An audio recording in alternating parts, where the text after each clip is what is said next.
Mahigit 445,000 target sa himpapawid ang naideklarang nabaril at tuluyang nawasak sa himpapawid ng Ukraine, kabilang ang 10,000 attack drones at libo-libong cruise missile.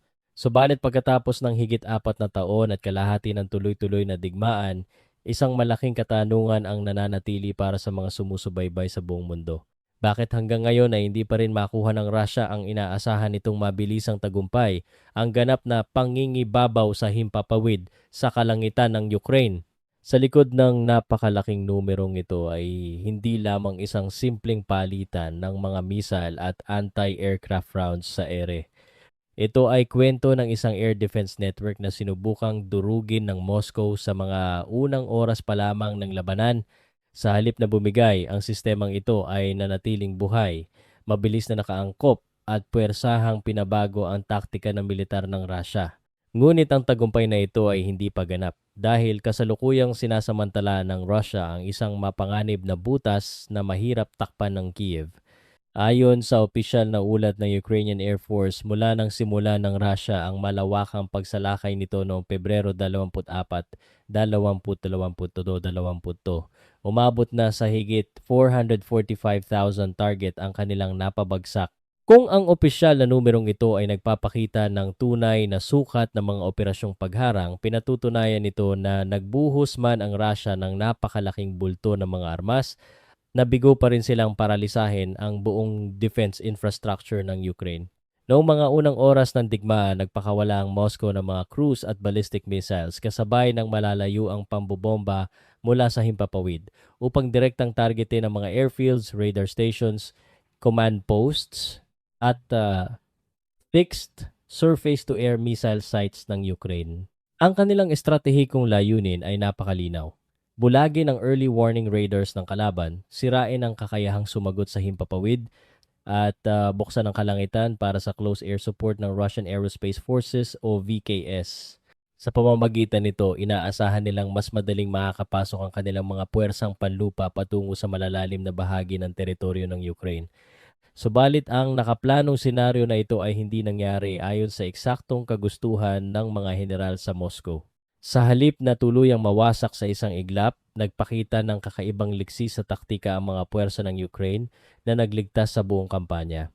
Ilang oras pa lamang bago bumagsak ang unang bugso ng pag-atake, inilipat na nila ang kanilang mga mobile na S-300PT, S-300PS at Buk M1 battery palabas sa mga kilalang base patungo sa mga tagong kagubatan at gilid ng kalsada.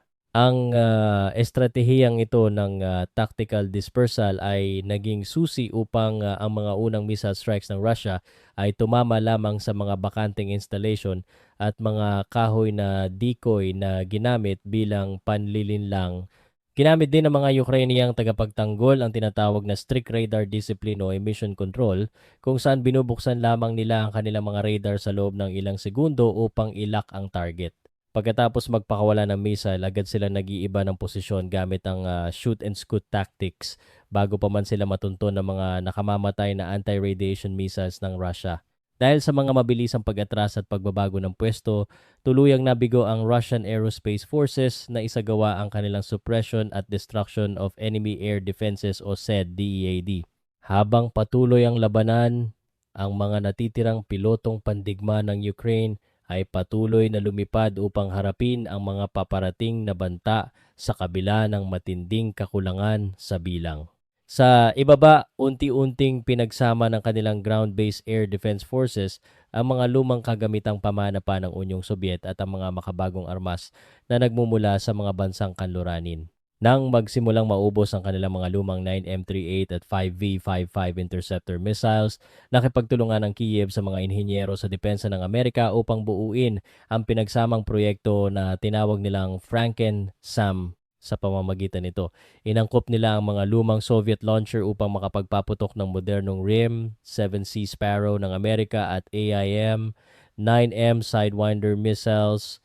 Kasabay nito ay pinilit nilang ikonekta ang mga makabagong radar ng kanluran sa kanilang mga lumang command and control network upang mas maging epektibo ang pagtukoy at pagharang sa mga kalaban. Ang pagpapanatiling buhay sa air defense system ng Kiev ay nag-iwan ng isang napakabigat at pangmatagalang epekto sa daloy ng estratiya ng Moscow. Kahit na mas marami at mas moderno ang mga eroplano ng Russia tulad ng Su-30SM, Su-34 at Su-35, napilitan silang maging labis na maingat dahil sa banta ng biglaang pagkabagsak. Hindi nila magawang malayang paliparin ang kanilang mga eroplanong pandigma ng malalim sa himpapawid ng Ukraine dahil sa patuloy na banta ng interception mula sa ilalim. Bilang resulta, ang Moscow ay mas umasa sa mga standoff weapons na pinapakawalan mula sa malayong distansya, ligtas sa kapahamakan para sa kanilang mga piloto. Ayon sa pamunuan ng Ukrainian Air Force, ang tagumpay ng kanilang defense shield ay hindi dahil sa isang mahiwagang armas, kundi resulta ng isang pinag-isang network. Binubuo ito ng mga pilotong pandigma na nagbabantay sa kalangitan, mga operator ng missile na nagpapagana ng magkakahalong Soviet at modernong Patriot systems, at mga unit ng radar na walang tigil sa pagmamatyag. Kasama rin ang mga operator ng drone na tumutulong sa reconnaissance, mga eksperto sa komunikasyon, at ang mga tauhan sa logistics na tinitiyak ang daloy ng gasolina, pyesa at mga bagong missile. Ito ay solidong patunay na ang kaligtasan ng himpapawid ng Ukraine ay nakasalalay sa isang makinaryang sabay-sabay na gumagalaw habang patuloy na tinutugis ng mga puwersang Ruso. Sa inilabas na ulat ng Ukraine, kapansin-pansin ang pagkakatala ng 91kh 47 M2 Kinzhal aeroballistic missiles na matagumpay nilang naharang. Ang Kinzhal ay ipinagmamalaki ng Moscow bilang isang hindi mapigilang hypersonic weapon na napakabilis at halos imposible raw pabagsakin ng kahit anong air defense sa mundo. Ang pajabiglo pagpapabagsak sa dosedenang Kinzhal missiles ay direktang nagpababa sa imaheng hindi matitinag na itinayo ng Russia sa paligid ng armas na ito. Bukod sa mga hypersonic weapons, iniulat din ng Ukraine ang pagharang sa 794 caliber sea-launched cruise missiles. Ang caliber ay madalas pinapakawalan ng Russia mula sa kanilang mga barkong pandigma at mga submarino na nakapuwesto ng ligtas sa Black Sea upang targetin mula sa malayo ang mga energy facilities, logistics hubs, at airfields NG Ukraine. Ang bawat kaliber na nababaril bago tumama sa target ay sumisimbolo sa isang napakamahal na ataking nauwi lamang sa wala para sa Moscow. Kasama rin sa record ng Ukraine ang 2,809 KH-101, KH-555 at KH-55 strategic cruise missiles na karaniwang binabagsak ng mga Russian heavy bombers. Ang estratehiya ng Moscow sa paggamit nito ay ang lumikha ng mga mass salvos, kung saan pinagsasabay nila ang mga mamahaling missile at mga huwad na decoy drone upang lituhin at i-overload ang mga radar systems ng Ukraine. Dagdag pa rito, nabanggit sa opisyal na ulat ang pagpapabagsak sa 13 KH-22 at KH-32 missiles, 12 Onyx anti-ship missiles, 294 Iskander-K cruise missiles, 346 ballistic missile, 2 Zircon missile, at 622 guided aviation missiles, pati na ang higit 70 iba pang uri ng missiles. Ang ganitong napakahabang listahan ay nagpapakita ng malawak na pagkakaiba-iba ng mga dekalibring sandatang ginagamit ng Russia sa labanan. Gumagamit sila ng mga missile na may magkakaibang bilis, altitude, at flight paths upang bigyan ng mga operator ng air defense ng Ukraine ng maraming komplikadong problema na dapat lutasin ng sabay-ay. Ngunit kung pag-uusapan ang pinakamalaking bilang sa nagaganap na digmaan sa himpapawid, hindi ito tungkol sa mga missile kundi sa patuloy na pagdagsa ng mga drone. Ayon pa rin sa impormasyon ng Ukrainian Air Force, nakapagpabagsak na sila ng 65,618 Shahed attack drones simula nang sumiklab ang armadong kaguluhan. Ang paggamit ng Russia sa Shahed loitering munitions ay lumalaki kung saan pinapakawalan nila ito ng maramihan tuwing gabi upang paulit-ulit na mambulabog at magbigay ng presyon sa mga sibilyan at kritikal na infrastruktura. Ito ay isang sinadyang taktika upang pilitin ng Ukraine na ubusin ang mga nakaimbak nitong surface-to-air missile at magdulot ng matinding presyon sa kanilang early warning radar networks.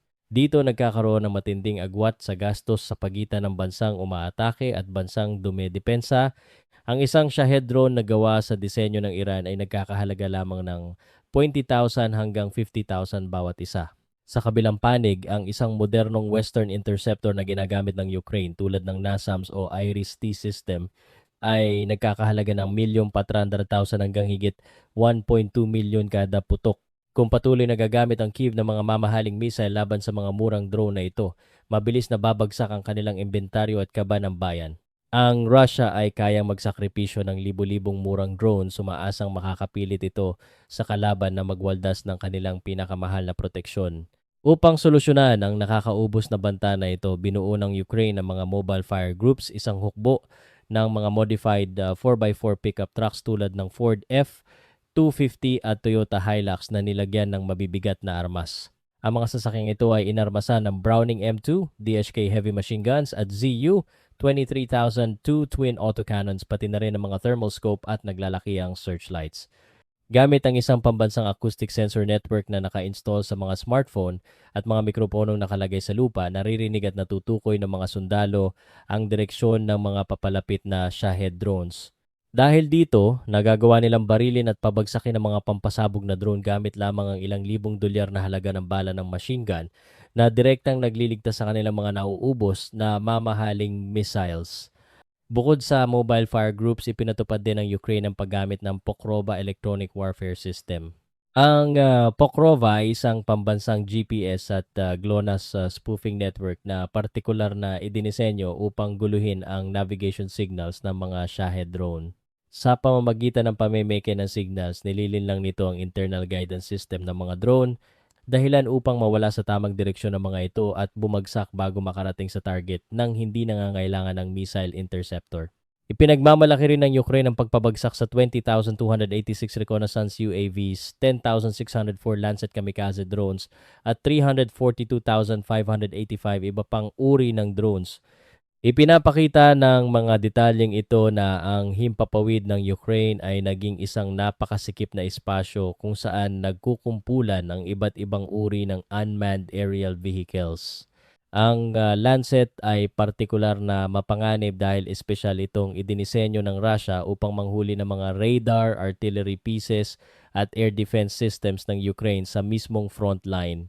Upang labanan ang presensya ng mga reconnaissance drone na ito, sinimulan na rin ng Ukraine ang paggawa ng mga sarili nilang FPV interceptors na nagkakahalaga ng mas mababa sa 1,000 bawat isa. Ang mga lokal na drones na ito ay may kakayahang humabol at bumangga sa mga nagmamanmang Zala at Orlan, 10 drones ng Russia sa kalangitan.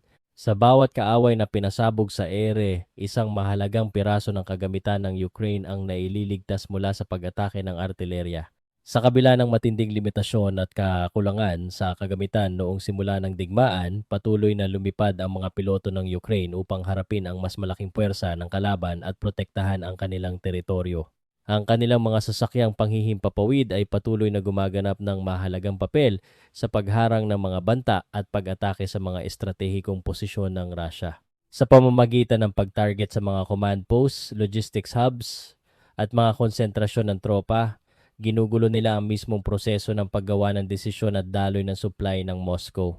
Ang bawat na target na pasilidad ay nangangahulugang walang bala at gasolina ang makakarating sa mga sundalong Ruso sa frontline sa tamang oras. Siyempre, kinakailangan maunawaan na ang lahat ng datos na ito ay ibinunyag ng pamahalaan ng Ukraine at wala pang formal na kumpirmasyon mula sa Russia o malayang pagmamanman ng ikatlong panig. Sa isang malaking digmaan, ang datos mula sa larangan ng digmaan ay maaaring iakma para sa digmaang pang-impormasyon upang pataasin ang moral ng militar at kumuha ng suporta. Gayunpaman, sa likod ng mga numero may isang konkretong realidad. Hanggang ngayon, bigo pa rin ang Moscow na makamit ang ganap na pangingibabaw sa himpapawid sa kalangitan ng Ukraine. Kung talagang nagtagumpay sila sa kanilang orihinal na misyon na tapusin ang air defense ng kalaban, napakadali sana para sa Russian Air Force na magpalipad ng mga bomber araw-araw ng walang takot.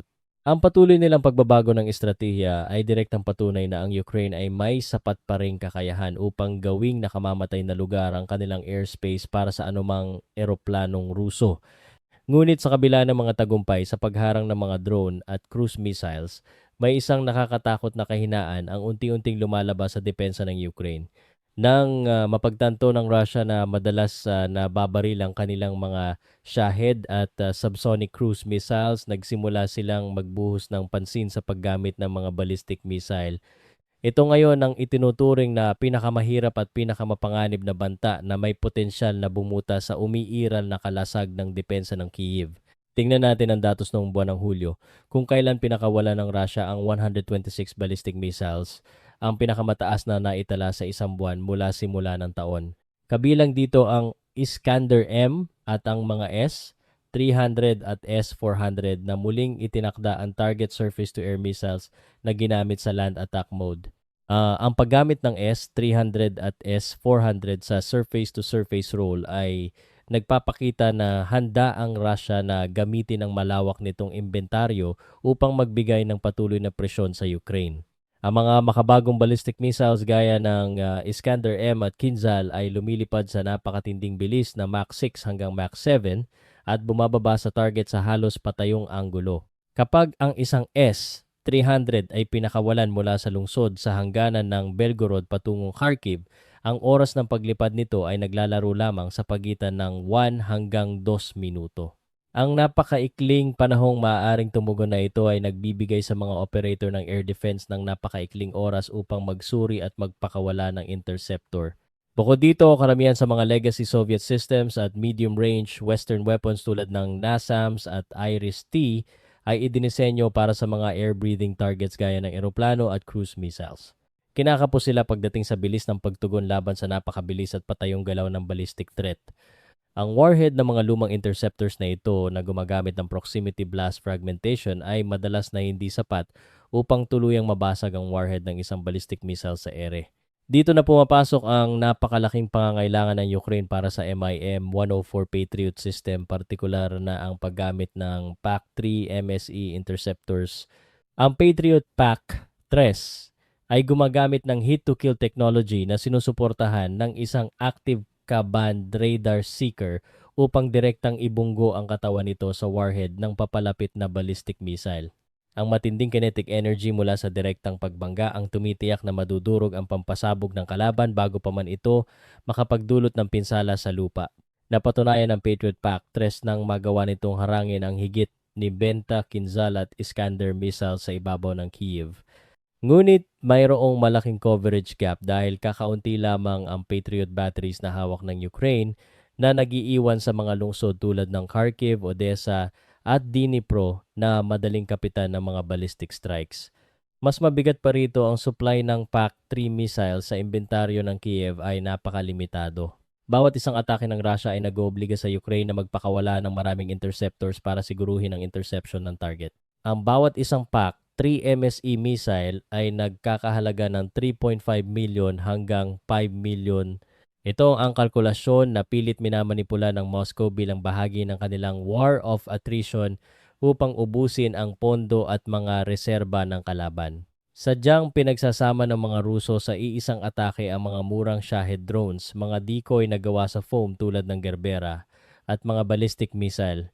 Ang mga murang drone at decoys ay ginagamit para lituhin at piliting paandarin ang mga radar ng Ukraine sa mahabang oras. Kapag nalito na ang defense network sa kanila, ipapasok ang mga ballistic missile sa mga pinaka-critical na target kung saan mapipilitan ng Ukraine na ubusin ang kanilang kakaunting PAC-3 mga reserba.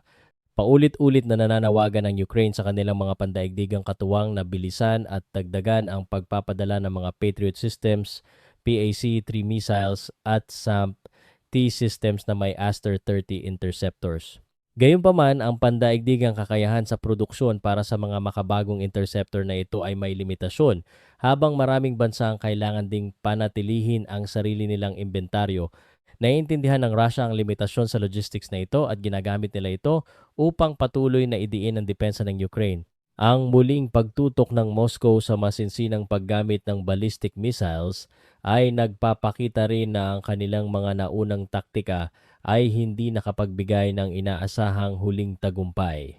Matapos ma-intercept ang libu-libong cruise missiles at 10,000 Shahed drone, napilitan silang sumugal sa mas mahal at mahirap palitang mga ballistic weapon upang hanapin ang natitirang mga butas sa depensa. Ito ang nagpapakita ng malaking kabalintunaan sa kasalukuyang pakikidigma sa himpapawid sa Ukraine.